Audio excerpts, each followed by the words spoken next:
দেশের দ্বিতীয় বৃহত্তম কাঁচা চামড়ার বাজার নাটোরেও চলছে সংগ্রহ, সংরক্ষণ ও বিক্রির ব্যস্ততা। তবে সরকারি দাম বাড়লেও প্রত্যাশিত মূল্য না পাওয়ার অভিযোগ করছেন অনেক মৌসুমি ব্যবসায়ী। নাটোর থেকে মেহেদী হাসান তানিমের তথ্য ছবিতে বিস্তারিত জানাচ্ছেন মুনিয়া জুথি। শহরতলির চক বৈদ্যনাথ এলাকায় গড়ে উঠেছে দেশের দ্বিতীয় বৃহত্তম কাঁচা চামড়ার বাজার। প্রায় ১.৫ শতাধিক ছোট বড় আড়তে চলছে চামড়া বাছাই, মজুত ও লবণজাতকরণের কাজ।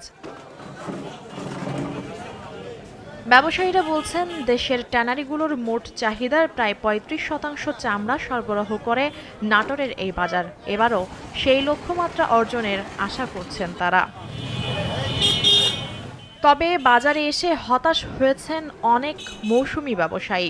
তাদের অভিযোগ, গ্রামাঞ্চল থেকে যেই দামে চামড়া কিনেছেন আড়তে এসে সেই দাম পাচ্ছেন না, ফলে লোকসানের আশঙ্কায় পড়েছেন তারা।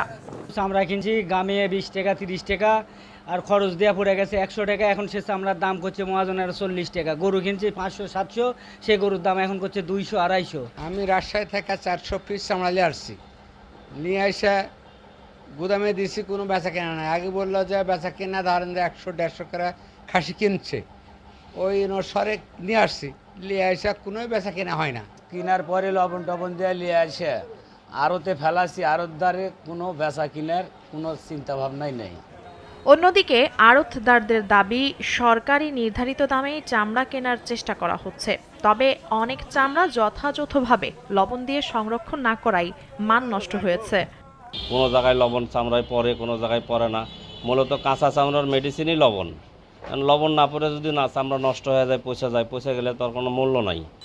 চামড়া ব্যবসায়ী সমিতির নেতারা বলছেন, সরকারের নির্ধারিত দাম অনুসরণ করেই চামড়া কেনা হয়েছে। সংরক্ষণের পর ট্যানারি মালিকদের কাছে বিক্রির মাধ্যমে ভালো দাম পাওয়ার আশা করছেন তারা। আমাদের এখানে যে কাঁচাগুলো চামড়াগুলো আমদানি হয়েছে, এই আমরাগুলো সমস্ত চামড়া আমরা লবণ দিছি। আমাদের এখানে কোনো চামড়া পচেনি, গতবারও পচেনি, এবারও পচেনি। আমরা তো মনে করেছিলাম কুরবানির চামড়া এবার কম হবে, কিন্তু সেই তুলনায় মোটামুটি চামড়া কাঁচা চামড়া ভালো আমদানি হয়েছে। আমাদের এই চামড়াগুলি আমরা আশা করি আমরা সরকারের যে বেঁধে দেওয়া দাম, ট্যানারি মালিকরা আমাদেরকে সে অনুপাতেই দাম দিবেন, এই আশা রাখি। এদিকে সুষ্ঠু ব্যবস্থাপনা ও নিরাপত্তা নিশ্চিতে ম্যাজিস্ট্রেট, মনিটরিং টিম, প্রাণী সম্পদ বিভাগ, বিসিক এবং আইনশৃঙ্খলা বাহিনীর সদস্যরা মাঠে কাজ করছেন বলে জানিয়েছে জেলা প্রশাসন। ২৬০টি মাদ্রাসা, এতিমখানা এবং লিল্লা বোর্ডে ২৫৫ মেট্রিক টন লবণ বিতরণ করা হয়েছে এবং ৭টি উপজেলায় প্রশিক্ষণ দেওয়া হয়েছে চামড়াতে কিভাবে যথাযথভাবে লবণ দিয়ে চামড়া সংরক্ষণ করা যায়। আমরা সেই কার্যক্রমটি সম্পন্ন করেছি। এছাড়া আমাদের আড়তের ম্যানেজমেন্টের জন্য, প্রপার সুষ্ঠু ব্যবস্থাপনার জন্য ইতিমধ্যেই আমাদের ম্যাজিস্ট্রেট নিয়োগ করা হয়েছে। তারা স্পটে আছে। আমাদের একটি মনিটরিং টিম আছে, সেখানে প্রাণী সম্পদ কর্মকর্তা সহ, বিসিকের প্রতিনিধি সহ, আইনশৃঙ্খলা বাহিনীর সদস্য সহ এই টিমটি কাজ করছে। সব মিলিয়ে দেশের ট্যানারি শিল্পের আরও বড় একটি অংশের চাহিদা পূরণ করতে যাচ্ছে নাটোরের এই বাজার। মুনিয়া জুথি, নাগরিক।